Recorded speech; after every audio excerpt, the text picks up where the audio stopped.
Growing a Healthy Child, where we help busy parents grow healthy kids with less stress and more joy. Everything is linked. So it's beautiful that the Whole Foods are supporting the veganism, the vegan community, and vegan is supporting the Whole Foods. I mean, in a way, it's all beneficial to all to our world, and they're different steps. Veganism, for me, veganism led into whole food plant-based. So, and the same thing for whole food people, the whole food plant-based people I see now, they call themselves vegan. So it's all connected. And I think that's such a beautiful gift of the universe. Everything is connected. Good day. This is 6 Million Seeds. I am Meryl Fury. And I am Carrie Bruno. And today we have the fabulous opportunity to talk with Mariquita Solis and Peter Goldstein. Yes, thank you both for being here. It's so exciting being able to talk with you. Yeah, now these two folks, you know what? I stomped all over you. Go ahead, please. Oh, I'm excited to be here. Thank you, ladies. You're so welcome. You're so welcome. This is wonderful, and I'm so honored to be here because I think you ladies are doing some amazing work, and it's so important to take care of our children, and it breaks my heart to see that they don't get it yet. And taken care of children, your mission, the work you're doing is absolutely amazing and so important. So thank you for all you're doing. Thank you. Thank you. It's our pleasure, really. It's why we got up in the morning. Yeah. So let's start a little bit with how each of you came into veganism and whole food plant-based eating. Peter, let's start with you. Sure. Well, for me, where do I start? I retired from a software business, from technology, and enjoyed my retirement for a number of years. I wanted to do my passion work, and so what I turned to was to help promote wellness, a holistic approach to wellness. And in that process, I was looking to create an integral approach, follow an integral approach. And one of our leaders was a doctor, an MD. He's still a doctor, and he was retiring at the time. And what I noticed is that he started advocating to his patients to eat a whole food plant-based diet. And to help him do it, he did something really great, and that's he partnered up with a chef, and they offered his patients a meal program, a 28-day frozen meal program, lunches and dinners that were whole food, plant-based, no salt, sugar, oil. And then, of course, I noticed that all his patients got better. And then this is too good to be true. This is some miraculous thing going on here.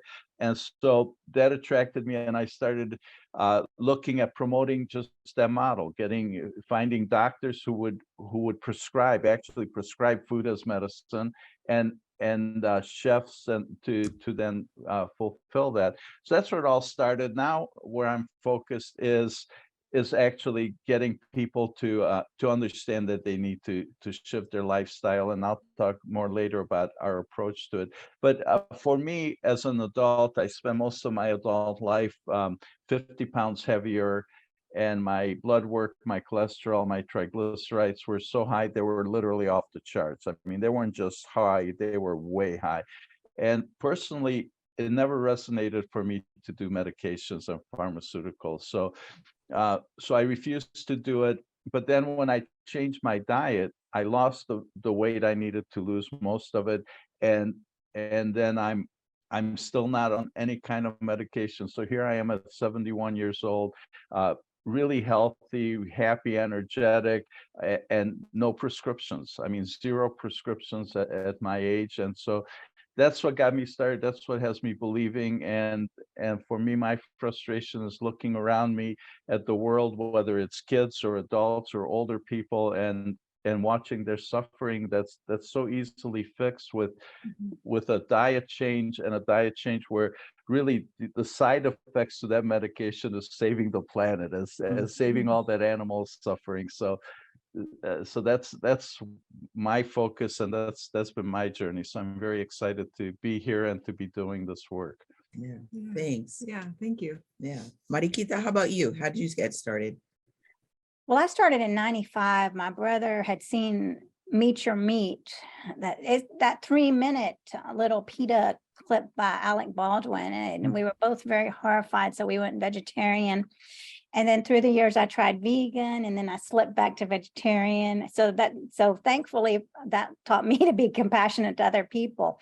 So yes, now I'm grounded in veganism, and I was coaching women in relationships, and I thought, let me see about if this is really where I want to be, because I'd always been a vegan and an activist. I mean, a vegetarian, vegan, and an activist, and really stepping up for animals my whole life. And I thought, and then I saw so many vegans struggling with sadness. And so I switched to vegan empowerment coaching last year, and I reached out to about 50 people on LinkedIn, and thankfully I connected with Peter. And so then I became involved in the whole food plant-based part of it, which is an amazing bonus. And so now I'm really engaged in the whole food plant-based with no oil, which has been a growth. And of course, I've seen like my weight go down, and then cholesterol go down, and more energy. And so it's very exciting. This is so important. I have 2 nephews, and they really need to get the nutrition that they're not getting. And again,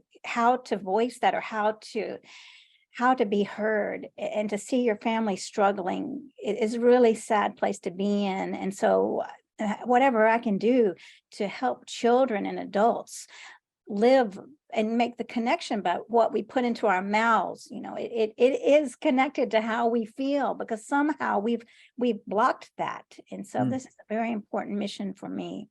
Yeah, great. And I think that's a really important connection for kids to make, when parents are thinking about having their kids eat healthier, their kids aren't really going to care about the health side of things. But if you connect it more towards being kinder to animals, that's something they can definitely get on board with. So it's nice that you're working kind of with the animal justice and animal rights area, because that is something that, as we're working with kids, that is something we can bring to the parents and let them know, this is something that the kids will use as their why, and that they can understand. Definitely. And I took my friend's little girl, well, she's not little, she's 14. She's to the Animal Rights March. So now she's becoming involved in it. My friend is very knowledgeable about food. She's not 100% vegan, but she cooks all their meals. She has 2 children that are autistic. So now this little girl is learning about the horrors of factory farming, not too much, but and being a part of this. And she wants to be vegan. She wants to learn more, slowly but surely. And so that's a tremendous blessing to be able to do that, to be in those marches and to stand up for animals, because that gives me such immense pleasure. And that's why I sleep at night. Despite all the horror, I still can sleep at night, because I know I'm taking action for the animals and for other people's health and for my own health. Right. So just for people who might not know, can you give us, either one or both of you, a little, just tell us, like, what is the difference between being whole food plant-based and vegan for animals? Sure. Be happy to. It's very different, although 99% of the outcomes are the same. So being vegan is really focused on animal compassion, and it's a lifestyle. It's a belief around animal compassion, and the concept of human health, although it overlaps so much, isn't necessarily part of the major tenets of being vegan. And then being whole food plant-based is really all about the medical research, all about the evidence, all about the tens and tens of thousands of studies that show the intricacies, the scientific details, the things about how human cells thrive human cells, cancer cells in the human body thrive on animal protein and die from plant protein. So the whole food plant-based approach is medical, it's scientific, and it's all about human health. And by coincidence, and really fortunately, that also then benefits animal compassion. And then really in our work, we look at 4 communities. So the other 2 benefits then also include climate change and climate healing. And it happens to be the answer to world hunger, because we're finding that it takes 6 pounds of grains to get a pound of meat. So then if we don't have to feed all the animals, then we can feed people and eliminate global hunger. So there's really four very different reasons. And then of course the common ground is that it's all about consuming plant proteins and not causing all the suffering for animals. Do you have anything to add to that, Mariquita? Well, I think it all ties together. I mean, everything is linked. So it's beautiful that the Whole Foods are supporting the veganism, the vegan community, and vegan is supporting the Whole Foods. I mean, in a way, it's all beneficial to our world, and they're different steps. Veganism, for me, veganism led into whole food plant-based. So, and the same thing for whole food people, the whole food plant-based people I see now, they call themselves vegan. So it's all connected. And I think that's such a beautiful gift of the universe. Everything is connected. Yeah. Right. It's an interesting way to put it. I guess I never realized it that way, but yeah, there are some people who approach it from the health aspect first, and then, okay, well, they see the benefits on the environment and animals. And then there are some people who do it vice versa. So I love that. Yeah, it's so Absolutely. important. Well, I was just going to say one thing.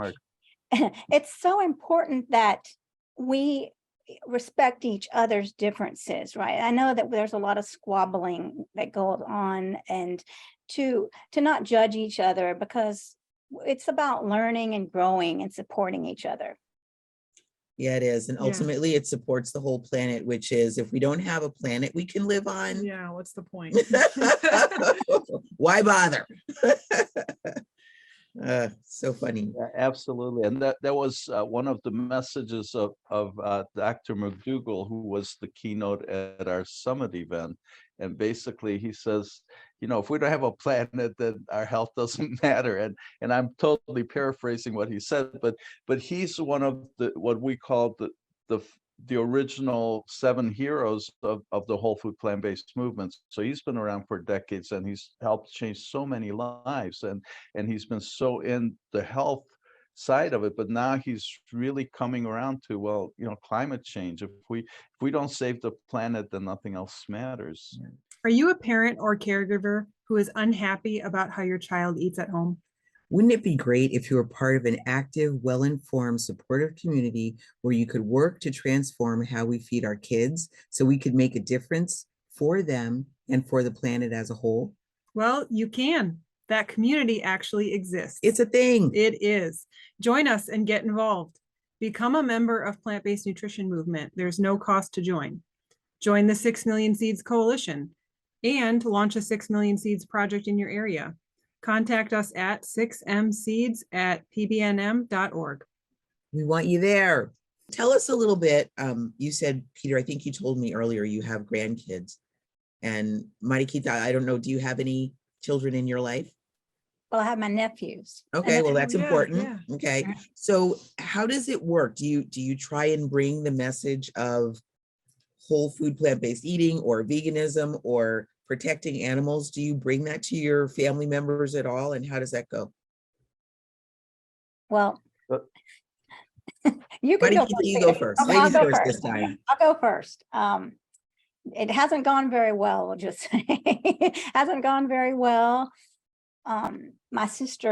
It's my sister's children, and she's not very open to hearing about it. I mean, when my brother and I first went vegetarian years ago in '95, then of course we went out there and tried to share it with everybody. And that's where we started off, maybe on the wrong foot. We didn't know any better. So So she's very resistant. She has very big health problems though. So now in the past year, she's turned to my brother to ask about, what do I need to do? Because now we've got the diabetes coming on. She's got the other health issues. She's very heavy. And I'm really worried about my nephews getting the nutrition they need. And so when we have spent time with them recently, and unfortunately, they are not really open. No one's really open to eating what we eat. Mhm. So it's a matter of just being very delicate and seeing when there's an opening and sharing, right? And mainly being the example of how we treat animals. And we were trying to get together to go to an animal sanctuary. And because it fell through, I don't remember why, but that's on the list of to-dos. And they love going to the nature center. So if we could get them to the animal sanctuary to see the cows and the pigs, I think that would be wonderful. And to realize, to make a different connection here. So that's kind of how I go about it, in a gentle way. I mean, I'd love to be forcing, but that's not healthy for me. Or Yeah, well, we know that doesn't work so yeah, well. it doesn't work. Yeah. So Yeah. I don't really want to love to be forcing. It's natural, I think, for us to want to force, but I'm very mindful about how to present to my nephews. Mhm. Yeah. Yeah. Yeah. Peter, how about you with your grandkids? Yeah, I need to tread very gently, and because most things just push away. So really, my approach is to wait for those opportunities, wait for those cracks to plant the seeds. For kids, with my grandkids, recently I went to the Children's Museum, and I realized that it would be so cool to start having displays at the Children's Museum Right. with animals, and getting those kinds of experiences to children, and getting but this still leaves, and this is your work, and I'd love to hear where you're at with it, is how it's a disconnect. So here's a so kids will have stuffed animals and really cute cows and pigs and bunnies and all the stuffed animals, and they love all the stuffed animals. They love the concept of all these animals, but then they'll put them away and go eat chicken nuggets. And so how is it that, and this is some of our work and some of our passion, is what's going on in the psychology of it all? How is it that we have this disconnect, that kids can show all the caring, all the love with a stuffed animal, but then there's no connection between that stuffed animal and the hot dog they're going to go eat. Mhm. So Mhm. I'd love to share a story with you guys. Recently my mother, and I probably shouldn't be naming people because this is a public show, but I guess A beloved family member, yes. yeah. So she asked my son to put up a couple mouse traps, right? And because she was concerned she had mice, and my son refused because his kids would never forgive him, Yeah. right? So he didn't do it. Good on him. But then they went home and they probably had chicken nuggets for dinner. So there's such a disconnect that the kids, they don't want to kill a mouse, but there's a disconnect. They don't understand that a chicken had to die for them to have chicken nuggets. That's right. Yeah, a lot of that is completely not even talked about with kids. So some may make that connection, but most probably don't. Yeah. And I don't think the parents do either. Yeah, it's think- just invisible. Yeah, we no one don't talks about it. we don't see it. We're not farmers. We don't slaughter our own animals, right? Yeah. We go to the Yeah. store, a little sanitized meat department, and we buy packaged chicken breasts, and that's that. Yeah. Or even better, it comes in a bright red package, and it's already breaded and made into little cute buttons, right? Mhm.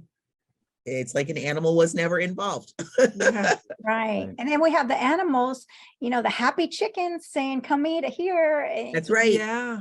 I mean, Yes, even we more do. than people. That's right. Yeah, it's a wild thing. Wild. Amazing. So we could probably talk about this particular subject a long time, but let's just move on to something else. You two are involved in a pretty amazing project yourself. Thank That's you. how we first met you, was in Ohio, where you were doing a kickoff for your project, I believe.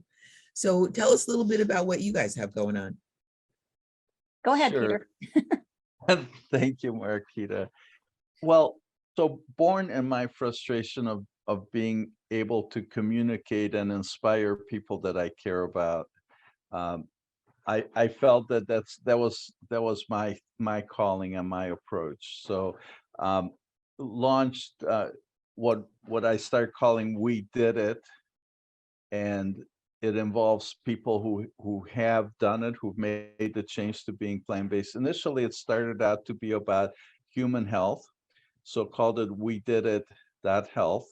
Mhm. And I thought that if I could show people that 128,000 people reverse type 2 diabetes and 400,000 people bypass surgery, and show some of those facts, then maybe I can get them a little bit curious.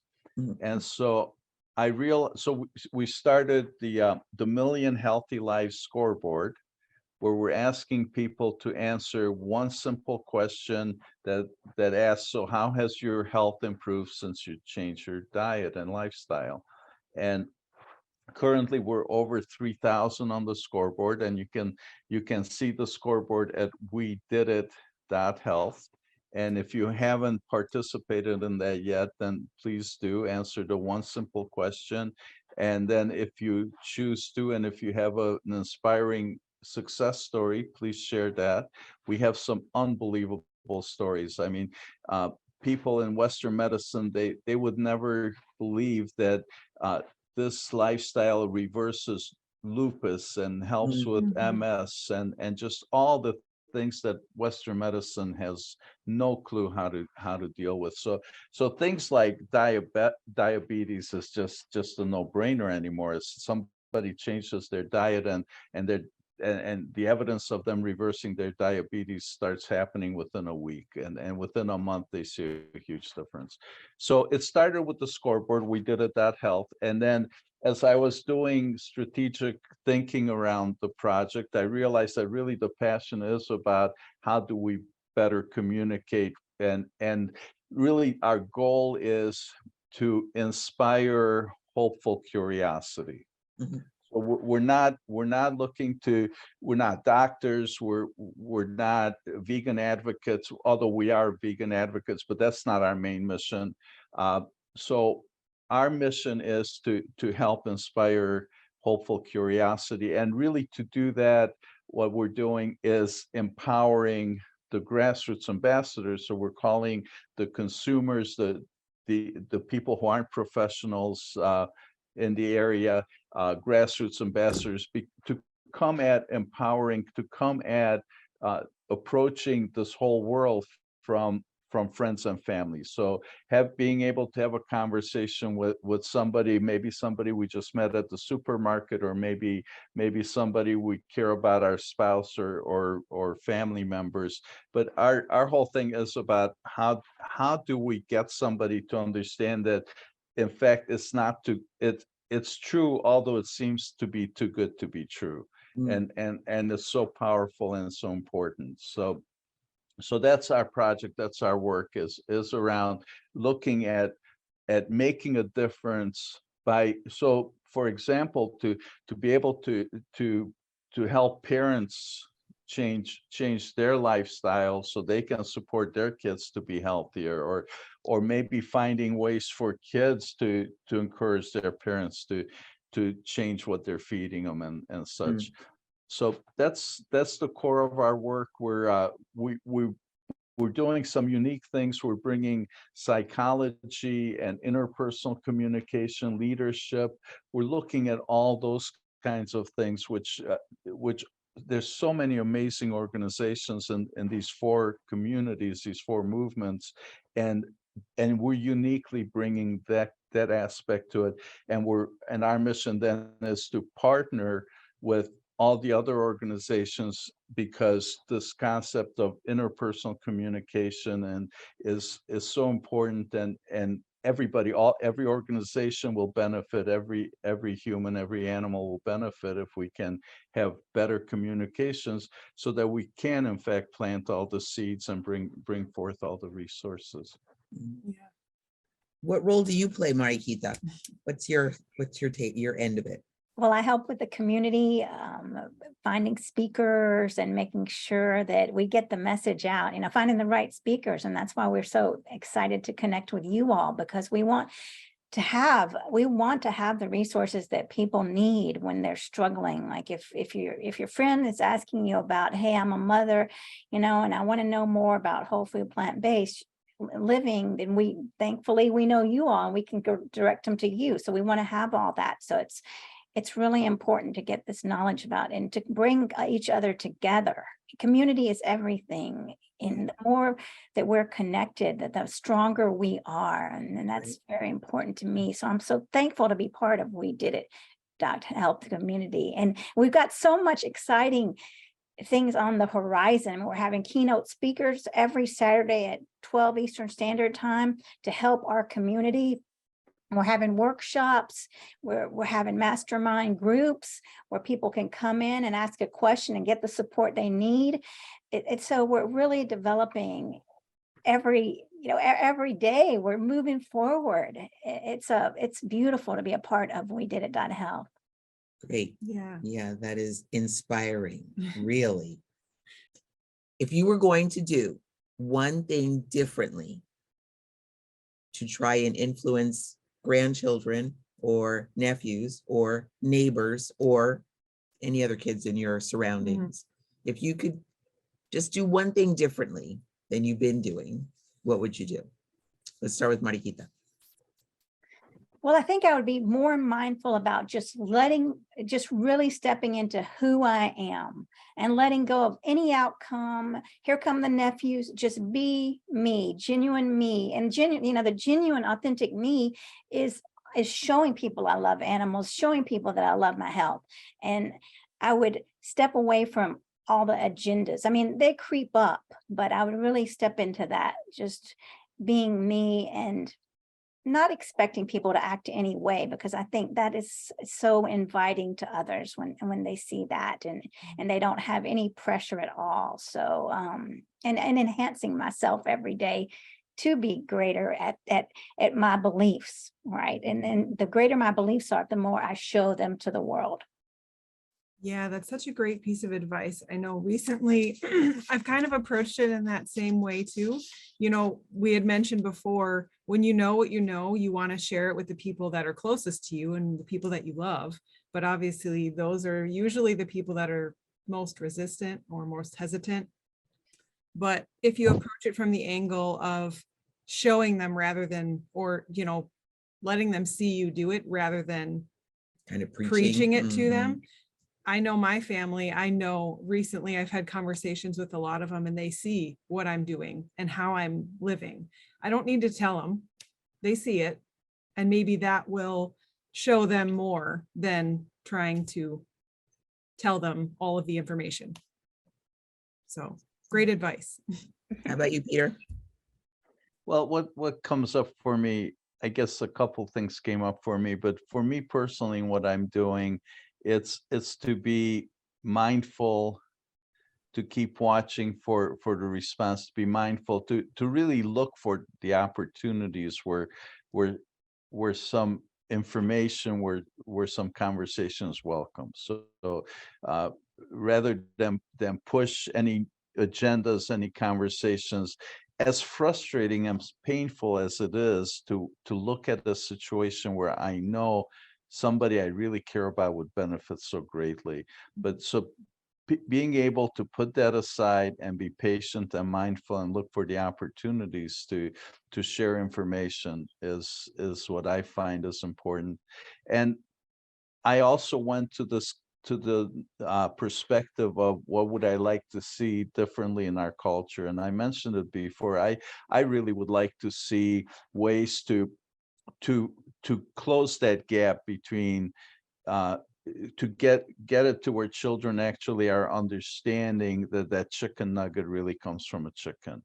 And so to find a way to get that through to them in the schools and the children's museums, wherever it is they're experiencing. So yeah, to be able to have some little display at the children's museum that isn't necessarily, probably couldn't be something that's full on in your face vegan, but something that would have the objective of closing that connection, that the cute picture of a cow and a calf and the love that we see in the calf and the mother cow and all that's really linked to the food on the plate. Definitely. Yeah. Very important connection to be Yeah. made. Yes. Yeah. I think that's an important connection that was lost when people left the farms and went into cities and started buying their food from grocers, for sure. Right.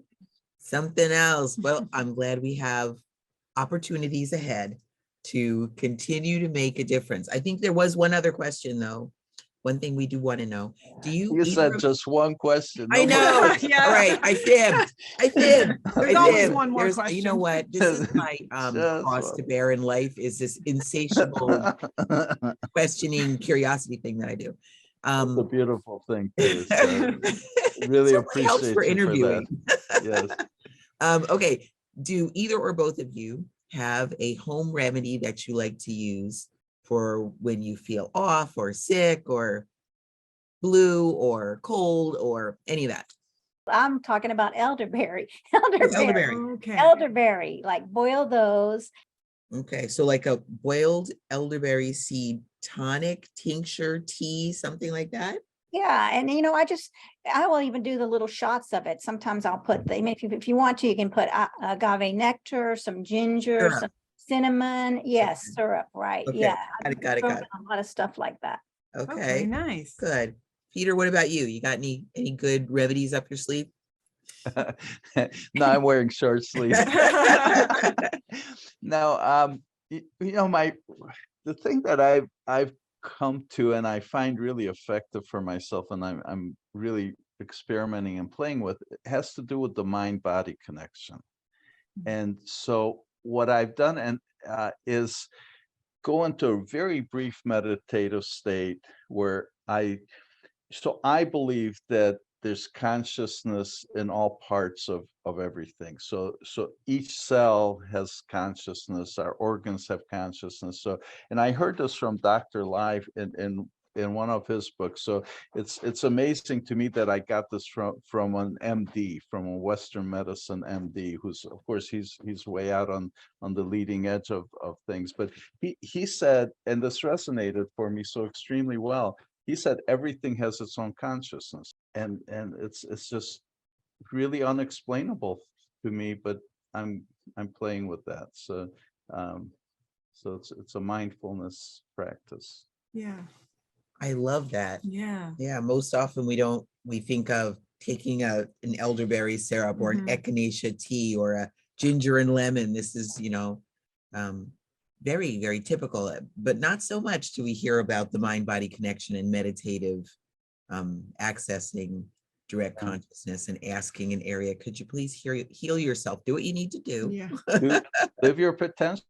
I know I can't even begin to understand all the things you do. And I know that my immune system, my body does millions of things all the time that I'm not aware of, right? Yeah. And does it so phenomenally well. I mean, I've never heard of anybody growing an eyeball cell in their toenail. I mean, our body knows exactly what to do for everything. We cut ourselves, our immune system, our whatever it is, our amazing, magical, miraculous body, our immune system, our body, our consciousness knows exactly what to do, and it will do the hundreds of things it takes to heal a wound.